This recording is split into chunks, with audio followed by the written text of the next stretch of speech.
होगा एक जलसा हशर में ऐसा जिसमें सरकार की अज़मत पे खिताबत होगी। नदवा में बैठकर लोग जो है आप सल्लल्लाहु अलैहि वसल्लम को कत्ल करने के मंसूबे बना रहे हैं, आपके कत्ल के मंसूबे बन रहे हैं कि किस तरीके से प्यारे पैगंबर सल्लल्लाहु अलैहि वसल्लम को कत्ल कर दिया जाए।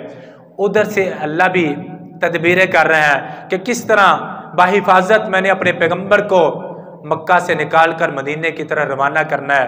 उधर से काफिर तदबीरें कर रहे हैं, उधर से अल्लाह भी तदबीरें कर रहे हैं। आखिर में वल्लाहु खैरुल माकिरीन, अल्लाह बेहतरीन तदबीर करने वाला है। तो अल्लाह की तरफ से हुक्म आ गया हजरत अबू बकर सिद्दीक को साथ लें और आप भी मक्का से मदीना की तरफ चले जाएं। हजरत अबू बकर सिद्दीक रज़ी अल्लाह तआला अन्हु की तरफ से जब हुक्म आया तो प्यारे पैगंबर सल्लल्लाहु अलैहि वसल्लम घर से सफ़र के लिए इरादा करते हैं और हजरत अबू बकर सिद्दीक के घर चले जाते हैं। दोपहर का वक़्त है, हालांकि आप सल्लल्लाहु अलैहि वसल्लम का यह मामूल नहीं था कि दोपहर के वक़्त किसी के घर जाते थे। दोपहर के वक़्त आज तक आप सल्लल्लाहु अलैहि वसल्लम किसी के घर नहीं गए। फजर के बाद भी नहीं जाते थे, इशा की नमाज के बाद भी नहीं जाते थे और दोपहर के वक़्त भी नहीं जाते थे। ये आप सल्लल्लाहु अलैहि वसल्लम का सुन्नत तरीका है। हमें भी चाहिए कि हम भी ये देखें कि ये फजर के बाद का वक़्त तो नहीं है, इशा के बाद का वक़्त तो नहीं है, दोपहर का वक़्त तो नहीं है। ये आप सल्लल्लाहु अलैहि वसल्लम का तरीका नहीं है। हाँ, अगर आप जाना चाहते हैं आप पहले उसको फ़ोन करके कॉल करके पूछ लें कि मैं इस वक्त आपके पास आना चाहता हूँ, अगर वो रजामंद है तो आप फिर जाएँ। आप दोपहर के वक़्त हजरत अबू बकर सिद्दीक रज़ी अल्लाह तआला के घर में जाते हैं। हजरत आयशा सिद्दीक़ा मौजूद हैं, हजरत अस्मा वो भी मौजूद हैं, हजरत अबू बकर सिद्दीक भी मौजूद हैं। जब देखते हैं प्यारे पैगंबर सल्लल्लाहु अलैहि वसल्लम तशरीफ़ लाए हैं तो देख कर घबरा गए। दोपहर के वक़्त आपका मामूल नहीं था, आप दोपहर के वक़्त तशरीफ़ ले आए। कहा कि अबू बकर, अल्लाह की तरफ से हुक्म आ चुका है, अल्लाह ने कहा कि अब आप मक्का को छोड़कर मदीना चले जाओ और हजरत अबू बकर सिद्दीक को साथ ले जाओ। हजरत अबू बकर सिद्दीक रज़ी अल्लाह तआला ने कहा, क्या वाकई अल्लाह ताला ने मेरा नाम लिया है? कहा कि अल्लाह ने आपका नाम लिया है कि अबू बकर को अपने सफ़र का रफ़ीक बनाओ और अबू बकर को अपने साथ ले जाओ। तो जब ये सुना तो हजरत अबू बकर सिद्दीक खुशी के आंसू रोने शुरू हो गए। खुशी के साथ आंखों में आंसू आ गए कि मैं अबू कहाफा का बेटा और आसमानों में बैठकर अल्लाह मेरा जिक्र कर रहे हैं।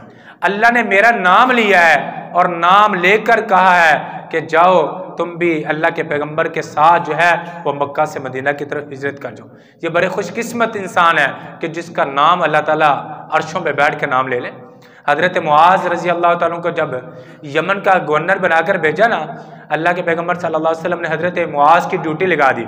ऐ मुआज, तुम्हें मैं यमन का गवर्नर मुकर्रर कर रहा हूँ और ये आपकी जमात है, तुमने इनके साथ चले जाना है। तो हजरत मुआज रज़ी अल्लाह तआला ने घर जाकर अपनी वालदा को बताया कि आप सल्लल्लाहु अलैहि वसल्लम ने मेरी ड्यूटी लगा दी है और मैं यमन का गवर्नर बनकर जा रहा हूँ। तो उनकी वालदा कहने लगी, मैं तो बीमार हूँ, मुझे तो संभालने वाला भी कोई नहीं, अब मेरा सहारा कोई नहीं। आप सल्लल्लाहु अलैहि वसल्लम से दरख्वास्त करें, अगर अल्लाह ताला कोई आसानी पैदा फरमा दें, आप सल्लल्लाहु अलैहि वसल्लम आपको कोई रुख्सत दे दें। तो जब आप सल्लल्लाहु अलैहि वसल्लम के पास आए ना, कहा कि या रसूलल्लाह मेरी वालदा बीमार है, अगर आप मेरी जगह पे किसी और को गवर्नर बनाकर भेज दें।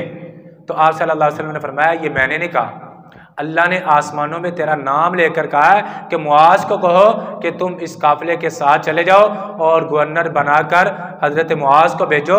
तो अल्लाह ने आपकी ड्यूटी लगाई है। तो हजरत मुआज ने कहा कि वाक़तन अल्लाह ने मेरा नाम लिया है। घर जाते हैं, माँ को जाकर बताते हैं कि अम्मा जान मैं कितना खुशकिस्मत हूँ, तो कितनी खुशकिस्मत है कि अल्लाह ने तेरे बेटे का नाम अर्शों पे लिया है और अल्लाह ने आपके बेटे का नाम लेकर कहा है कि जाओ और इसको गवर्नर बना दो और इसको यमन की तरह रवाना कर दो।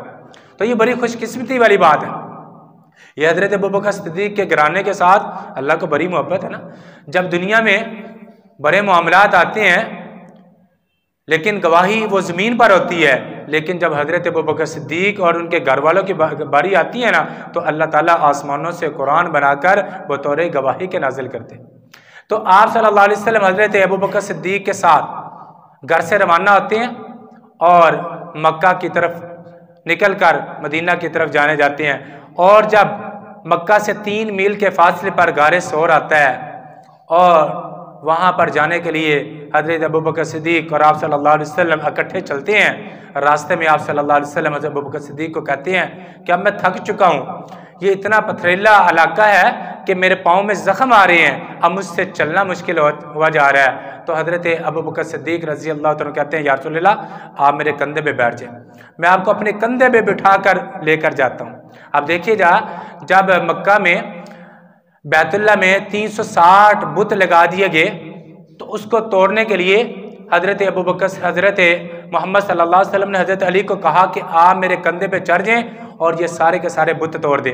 ये जो हज़रत इब्राहीम हज़रत इस्माइल की तस्वीरें लगाई हैं ना, इसको मेरे कंधे पे बैठ कर तोड़ें। तो कहा या रसूल अल्लाह ये बेदबी हो जाएगी, आप मेरे कंधे पे आ जाएं और आप तोड़ें, मैं आपके कंधे पे आकर ये बेदबी हो जाएगी। आप सल्लल्लाहु अलैहि वसल्लम ने फरमाया कि अली तू नबूवत का बोझ नहीं उठा सकता, तू नबूवत का बोझ नहीं उठा सकता। लेकिन जब बारी आती है अबू बकर सिद्दीक़ की तो नबूवत हज़रत अबू बकर सिद्दीक़ के ऊपर सवार हो जाती है।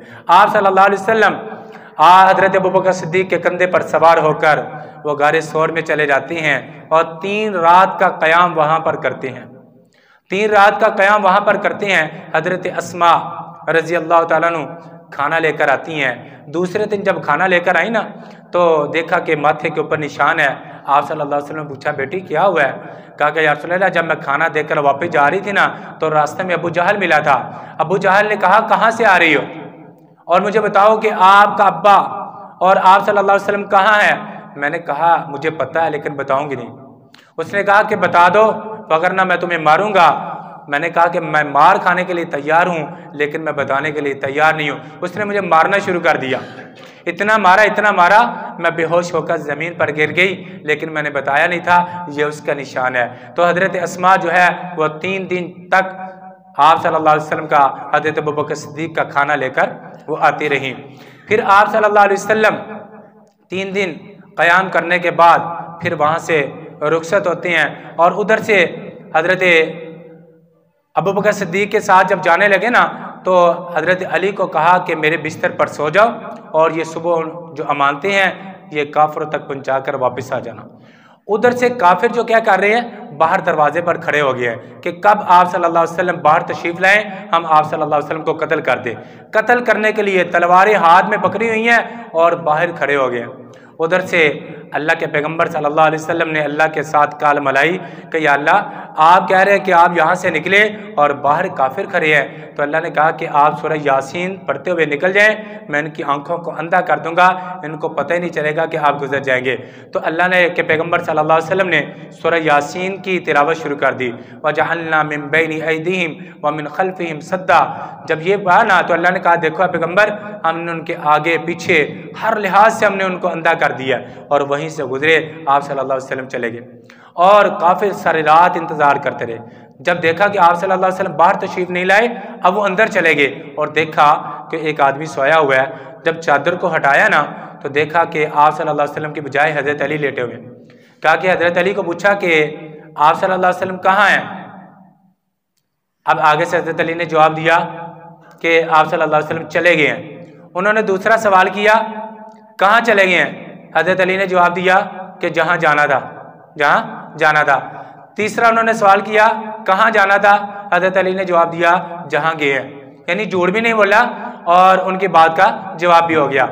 उधर से वो अब साजिशें कर रहे हैं, कत्ल के मंसूबे बनाए जा रहे हैं। उधर से अल्लाह ताला जो है आप सल्लल्लाहु अलैहि वसल्लम को बतौर हिफाजत के मक्का से मदीना की तरफ जो है वो कामयाब सफ़र करवा कर आप सल्लल्लाहु अलैहि वसल्लम मदीना चले जाते हैं। अब उसमें भी जो रफ़ीक़े सफ़र बने हैं वो हज़रत अबू बकर सिद्दीक़ बने हैं।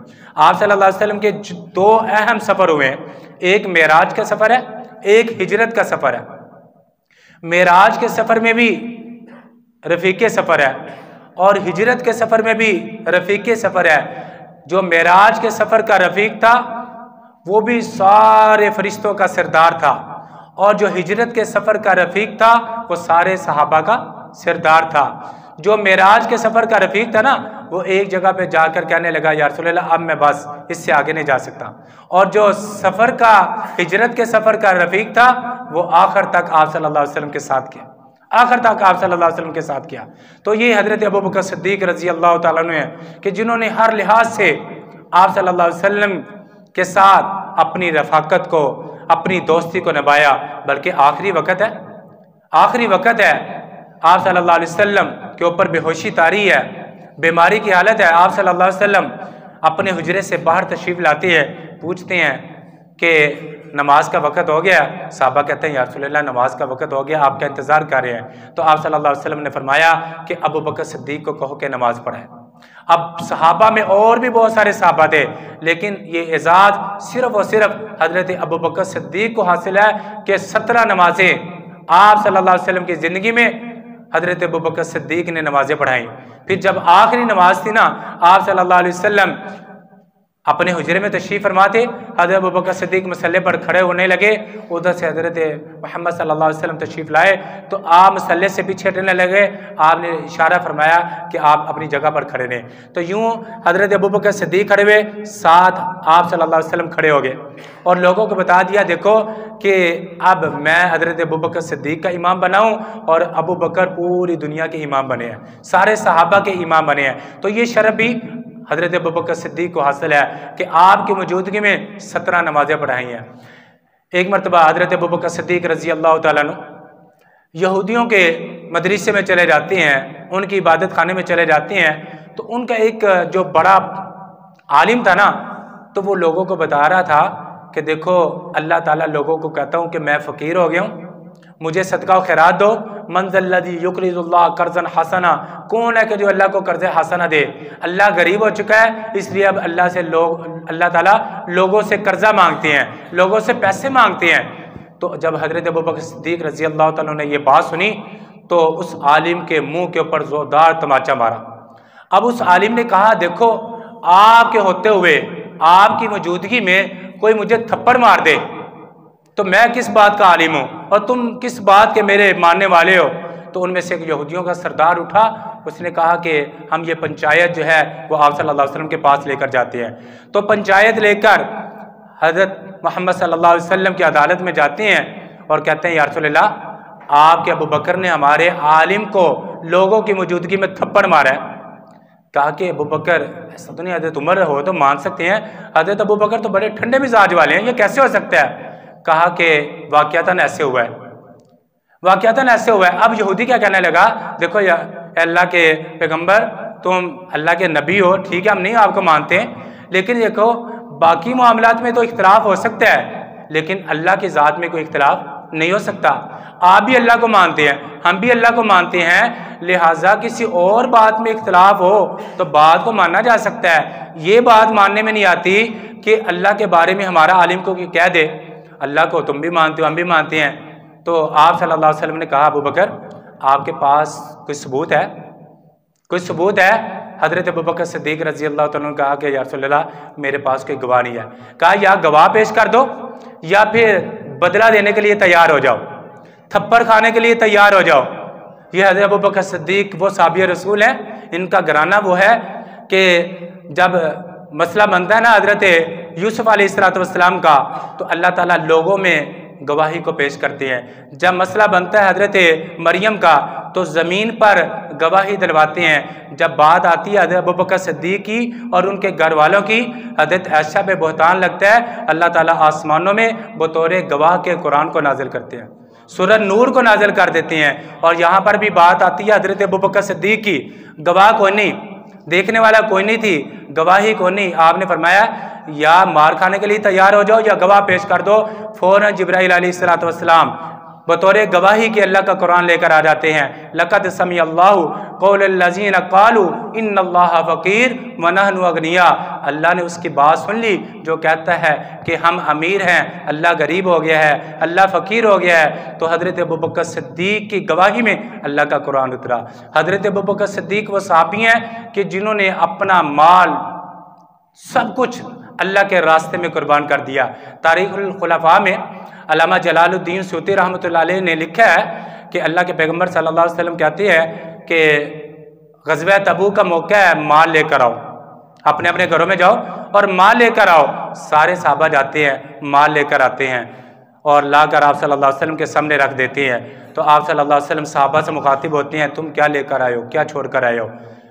उमर बैठे हुए हैं, उमर क्या लेकर आए हो, क्या छोड़ कर आए हो। कहा या रसूल अल्लाह, घर का सारा सामान इकट्ठा किया था, आधा घर छोड़ आया हूँ अपने बाल बच्चों के लिए, आधा अल्लाह के रास्ते में कुर्बान करने के लिए आपकी हाजिर खिदमत में ले आया हूँ। अबू बकर सिद्दीक गठरी में थोड़ा सा सामान उठाए हुए आप सल्लल्लाहु अलैहि वसल्लम की बारगाह में आ जाते हैं। बोलते अबू बकर क्या छोड़ कर आए हो, क्या लेकर आए हो। कहा या रसूल अल्लाह, आपने लाने की बात की थी, छोड़ने की तो बात आपने की नहीं थी। आपने कहा था जाओ लेकर आओ, तो मैं घर में जो कुछ था वो सब कुछ लेकर आ गया, हत्ता कि जो सुई बड़ी थी वो भी मैं इसके अंदर रख दी, हत्ता कि जो जिस्म के ऊपर लिबास था वो भी उतार कर एक टाट पहन लिया और लिबास भी उतारकर आपके पास लेकर आ गया हूँ। अभी ये मुकालमा चल रहा था, ऊपर से जिब्राइल अलैहिस्सलाम तशरीफ लाए और जिब्राइल ने भी वो टाट पहना हुआ है। आपने फरमाया ए जिब्राइल, आज पहली मर्तबा तुम्हें इस लिबास में, इस हालत में देख रहा हूँ। तो हजरत जिब्राइल ने कहा या रसूल अल्लाह, आप मेरी तरफ ना देखिए, जरा आसमानों की तरफ देखिए। आप सल्लल्लाहु अलैहि वसल्लम जब आसमानों की तरफ देखती हैं, आसमानों में जितने फरिश्ते हैं सब ने वही टाट का लिबास पहना हुआ है। कहा क्या माजरा है। कहा कि जब आपने कहा ना कि अल्लाह के रास्ते में खर्च करने के लिए लेकर आए, तो हजरत अबू बकर सिद्दीक ने घर का सारा माल, हत्ता के जिस्म के ऊपर जो लिबास था वो भी अल्लाह के रास्ते में कुर्बान करने के लिए आगे। अल्लाह को ये अदा इतनी पसंद आई, इतनी पसंद आई, अल्लाह ने फरिश्तों को हुक्म दे दिया जब तक अबू बकर सिद्दीक इस लिबास में रहे आपने ये लिबास उतारना नहीं। ये मनाकिब और फ़ज़ाइल हैं हज़रत अबू बकर सिद्दीक रज़ी अल्लाह ताला अन्हु के।